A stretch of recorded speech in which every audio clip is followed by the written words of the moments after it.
कुंभ राशी ऑगस्ट 2026 राशीफळ या घटना घडणार. उतरत्या साडेसातीचा अंतिम न्याय. गेल्या 5.5 वर्षांच्या कष्टांचं आता मिळणार सुवर्णफळ. कुंभ राशीच्या जातकांनो, साडेसातीचा हा शेवटचा टप्पा म्हणजे शनिदेवाचा जाता जाता भरभरून देण्याचे दिवस असतात. गेल्या काही वर्षात तुम्ही संघर्ष झेलले, जे अनुभव घेतले, त्या सर्वांचा योग्य मोबदला मिळण्याचा काळ आता जवळ आला आहे. 17 ऑगस्टला सप्तमेश सूर्यदेव तुमच्या 7व्या घरात स्वराशीत येत असून 22 ऑगस्टला बुध सुद्धा तिथेच प्रवेश करणार आहे. उतरत्या साडेसातीच्या प्रभावामुळे जुने सगळे अडथळे दूर होऊन तुमच्या आयुष्यात प्रगतीचा नवीन अध्याय आता सुरू झाला आहे. कुंभ राशीच्या जातकांनो, तुम्ही राशीचक्रातली 11वी म्हणजे वायू तत्वाची आणि शनिदेव मालक असलेली अत्यंत बुद्धिमान, मानवतावादी आणि दूरदृष्टी असणारी रास आहात.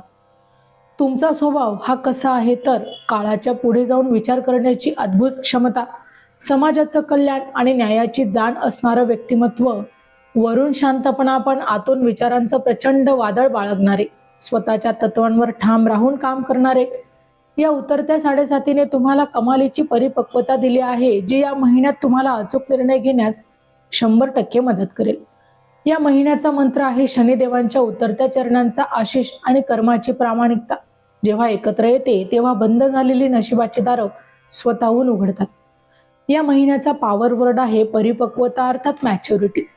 या महिन्याचे हिरो प्लॅनेट आहेत सूर्यदेव आणि बुधदेव, कारण 17 ऑगस्टला सूर्यदेव 7व्या घरात स्वराशीत येतील. 22 ऑगस्टला बुध तिथे येऊन बुधादित्य योग बनवेल, जो उतरत्या साडेसातीच्या काळात तुमच्या भागीदारीला आणि सामाजिक प्रतिमेला प्रचंड बळ देणार आहे. हे राशी भविष्य ग्रहमानावर आधारित आहे, एक सर्वसाधारण अंदाज आहे. प्रत्येक व्यक्तीची कुंडली आणि ग्रहदशा ही वेगवेगळी असू शकते, त्यामुळे वैयक्तिक निर्णयांसाठी तज्ज्ञांचा सल्ला हा अवश्य घ्यावा. आता या महिन्यात कोणत्या 5 चुका आहेत ज्या तुम्ही नक्की टाळल्या पाहिजे, तर त्याबद्दल आपण जाणून घेऊ. पहिली चूक, साडेसातीचा अंतिम टप्पा सुरू असल्याने कनिष्ठ कर्मचारी, नोकर किंवा गरजू लोकांचा चुकूनही अपमान करू नका.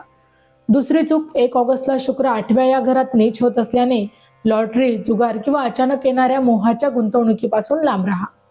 तिसरी चूक, 2 ऑगस्टला मंगळ 5व्या घरात जात असल्याने मुलांच्या बुद्धिमत्तेतील आणि प्रेमसंबंधात रागाच्या भरात टोकाचे निर्णय घेऊ नका. चौथी चूक, 18 ऑगस्टला बुध 6व्या घरात अस्त होत असल्याने बँक लोन किंवा कोर्टाच्या कागदपत्रांवर नीट वाचन केल्याशिवाय सही करू नका. 5वी चूक, 9 ऑगस्टला 6व्या घरात उच्चीच्या गुरुदेवाचा उदय होत असल्याने आरोग्याच्या तक्रारींकडे, विशेषतः पोटाच्या विकारांकडे दुर्लक्ष करू नका. कुंभ राशीच्या जातकांनो, तुमच्या धनस्थानाचे स्वामी गुरुदेव हे 9 ऑगस्टला 6व्या घरात उदित होत आहे, ज्यामुळे अडकलेले पैसे किंवा हुकामी धनलाभ होईल. मात्र पैशांचा मोठा हिस्सा जुनी देणे किंवा आरोग्यावर खर्च होऊ शकतो. बुध 5 ऑगस्टला 6व्या घरात असेल आणि 22 ऑगस्टला 7व्या घरात जाईल. 18 ऑगस्टला बुध हा अस्त होत असल्याने कौटुंबिक आणि सार्वजनिक चर्चेत तुमची वाणी अत्यंत मोजकी आणि स्पष्ट ठेवा. जिथे बोलण्यात संयम, व्यवहारात पारदर्शकता असते, तिथे उतरती साडेसाती देखील अशुभ फळ माणसाला देऊन जाते. तिसऱ्या घराचा स्वामी मंगळ हा 5व्या घरात अनुकूल आहे, ज्यामुळे तुमच्या साहसाला आणि प्रयत्नांना योग्य ती दिशा मिळणार आहे. 8व्या घरात नीच शुक्र असल्यामुळे प्रवासादरम्यान वाहनांची काळजी घ्या. 22 ऑगस्ट नंतर 7व्या घरातील बुधाच्या प्रभावामुळे व्यावसायिक प्रवासातून मोठे यश आणि आर्थिक लाभ देखील तुम्हाला होऊ शकतात. जानेवारी ते डिसेंबर 2026 चे मेष ते मीन राशींचे वार्षिक राशी भविष्य, तसेच 2026 वर्षात घडणाऱ्या घटनांचे मासिक व साप्ताहिक भविष्य भाकीत विषयक व्हिडिओ पाहण्यासाठी डिस्क्रिप्शन मध्ये दिलेल्या लिंकवर क्लिक करा. व्हिडिओ अवश्य पहा, व्हिडिओला लाईक करा. तसेच आपले काही प्रश्न किंवा सूचना असतील तर चॅनलला सबस्क्राईब करून कमेंट करायला विसरू नका. आता 4थ्या घरातील स्वामी आहेत जे शुक्रदेव, ते 8व्या घरात नीच राशीत असल्यामुळे ऑगस्टच्या सुरुवातीला घरगुती सुखात काहीशा कमतरता तुम्हाला जाणवू शकतात. वास्तू खरेदीचे निर्णय या महिना अखेरपर्यंत पुढे ढकलणं योग्य राहील. आईच्या आरोग्याची मात्र तुम्हाला यावेळेला काळजी घ्यावी लागेल. 22 ऑगस्ट नंतर घरात आनंदाचे आणि सुसंवादाचे वातावरण देखील निर्माण होऊ शकते. विद्यार्थ्यांसाठी 5व्या घरातील मंगळाचा गोचर तांत्रिक किडा किंवा गणिताच्या अभ्यासात प्रचंड ऊर्जा आणि गती देणारं ठरणार आहे. प्रेमसंबंधांमध्ये 5व्या घरातील मंगळ आणि 8व्या घरातील नीच शुक्रामुळे जोडीदारावर संशय घेणं टाळा. विवाह इच्छुकांसाठी 9 ऑगस्ट नंतर गुरुचा उदय आणि 17 ऑगस्टला सूर्याचं 7व्या घरात येणं हे विवाहाच्या दृष्टीने अत्यंत आशादायक प्रवास आहेत. तुमच्यासाठी एक प्रश्न, कुंभ राशीच्या जातकांनो, 7.5चा हा शेवटचा टप्पा सुरू असताना गेल्या 5 वर्षात तुम्ही स्वतःमध्ये कोणता सगळ्यात मोठा आणि सकारात्मक अनुभव घेतला? तुमचं जे उत्तर आहे ते कमेंटमध्ये आम्हाला नक्की कळवा. आरोग्याच्या दृष्टीने 6व्या घरात गुरुचा उदय आणि बुधाचं वास्तव्य यामुळे पोटाचे जुने विकार किंवा मानसिक थकवा हा जाणवू शकतो. योग्य जीवनशैलीचा अवलंब करा. कुंभ राशीच्या जातकांनो, महाभारतातील महात्मा विदुर यांच्या बुद्धिमत्तेची आणि नीतीची आठवण करा. त्यांनी कठीण प्रसंगातही नेहमी तटस्थ राहून योग्य आणि न्याय सल्ला दिला. कुंभ राशी ही विदुरासारखीच अफाट बुद्धिमत्ता, तत्वनिष्ठ आणि समाजचिंतनाचं प्रतीक आहे. 7.5चा हा अंतिम टप्पा तुमच्यातील याच नीतिमत्तेची आणि सहनशीलतेची परीक्षा घेऊन आता तुम्हाला सोन्यासारखं चमकून बाहेर काढणार आहे. प्रिय भगिनींनो, 8व्या घरातील नीच शुक्रामुळे महिलांनी आरोग्याकडे, विशेषतः हार्मोन्स किंवा स्त्री रोगांकडे दुर्लक्ष करू नका. 22 ऑगस्ट नंतर तुमचं सामाजिक वर्तुळ हे वाढणार आहे आणि कुटुंबातील महत्त्वाच्या निर्णयात देखील तुमचं मत हे मोलाचं ठरणार आहे. 7.5चा शेवटचा टप्पा आणि वक्री शनीमुळे ज्येष्ठ नागरिकांना पायाचे किंवा वायूचे आजार त्रास देऊ शकतात. नियमित वैद्यकीय सल्ला आणि आध्यात्मिक वाचन त्यामुळे तुमचं मन हे प्रसन्न राहू शकतं.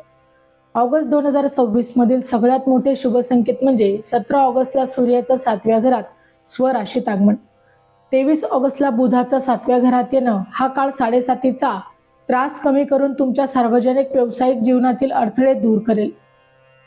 बुद्ध जातक आणि फलदीपिका या ग्रंथानुसार जेव्हा कुंभ राशीतील शनीची उतरती 7.5 सुरू होते, अगदी त्याच वेळी सप्तमेत सूर्य सप्तम स्थानात 7व्या घरात स्वराशीत बलवान असतो, तेव्हा जातक आपल्या भूतकाळातील चुकांमधून शिकून समाजात मोठी प्रतिष्ठा आणि संपत्ती देखील प्राप्त करतो.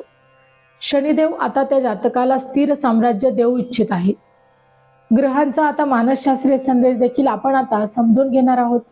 7व्या घरातील सूर्य सांगतो नात्यांमध्ये पारदर्शकता ठेवा, तुमचा स्वभाव टिकून सामंजस्याने वागा. 6व्या घरातील उदित गुरु सांगतो अडथळे आणि कर्ज या 2 गोष्टींना सुरुवातीलाच नियंत्रणात ठेवा, दुर्लक्ष करू नका. 5व्या घरातील मंगळ सांगतो तुमच्यावरील ऊर्जेचा वापर विधीसाठी, विकासासाठी नाही तर निर्मितीसाठी करा. या ग्रहस्थितीचा प्रॅक्टिकल उपयोग म्हणजे ऑगस्ट महिन्यात व्यवस्थापन, समुपदेश, जनसफाई, IT व्यवसाय किंवा कायदेशीर क्षेत्राशी निगडित जातकांनी 17 ऑगस्ट नंतर मोठे व्यावसायिक निर्णय घ्यावेत. यश त्यांना नक्की मिळेल. गेल्या काही वर्षातील कठीण प्रसंगाने तुम्हाला तोडलं नाही तर घडवलं आहे. हाच आत्मविश्वास मनात घेऊन आता यशाची तुम्हाला भरारी घ्यायची आहे. लाभेश गुरु हा 6व्या घरात उदित होत असल्याने परिश्रमानंतर इच्छापूर्ती तर नक्कीच होणार आहे. 8व्या घरातील शुक्रामुळे अचानक काही अनपेक्षित खर्च देखील तुमच्या नशिबात उद्भवू शकतात. परदेश प्रवासाचे स्वप्न जर तुम्ही पाहतात असाल तर त्या स्वप्न पाहणाऱ्यांसाठी 22 ऑगस्ट नंतर बुधाची गोचर हे परदेश व्यापाराच्या दृष्टीने अत्यंत अनुकूल, दिलासादायक बातमी देणारं ठरणार आहे.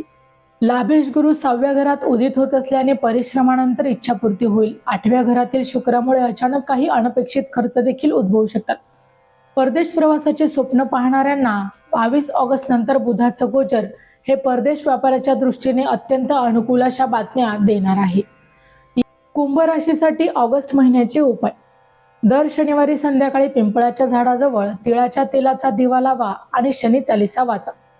9 ऑगस्ट पर्यंत दररोज ओम ग्राम ग्रीम ग्रोम स गुरुवे नमः या मंत्राचा जप करा. कनिष्ठ वर्गातील लोकांना किंवा कामगारांना काहीतरी खाऊ घाला किंवा आर्थिक मदत करा. नीलम, घोड्याच्या नालची अंगठी, जामुनिया धारण केल्यास राशी स्वामी शनीचं बळ वाढेल. उतरत्या 7.5चा देखील शुभ वेगाने प्रभाव मिळेल. कुंभ राशीच्या जातकांनो, लक्षात ठेवा, शनिदेव जेव्हा 7.5 संपवून बाहेर पडतात तेव्हा ते रिकाम्या हाताने जात नाही, तर अनुभवाचं आणि यशाचं मोठं वैभव देऊन जातात. 17 ऑगस्ट नंतर तुमच्या आयुष्यात असाच एक सुवर्ण काळ सुरू होणार आहे. ग्रह दिशा देतात, पण त्या दिशेने चालून यश मिळवणं हे मात्र तुमच्या कर्मावरच अवलंबून असतं. तर मित्रांनो, व्हिडिओ आवडला असेल तर व्हिडिओला लाईक करा, चॅनलला सबस्क्राईब करा आणि हो, तुम्हालाही तुमच्या राशीची अंगठी हवी असेल तर डिस्क्रिप्शनमध्ये मी त्याची लिंक टॅग केलेली आहे, तिथे जाऊन तुम्ही ती खरेदी करू शकता. व्हिडिओ शेवटपर्यंत पाहिल्याबद्दल धन्यवाद.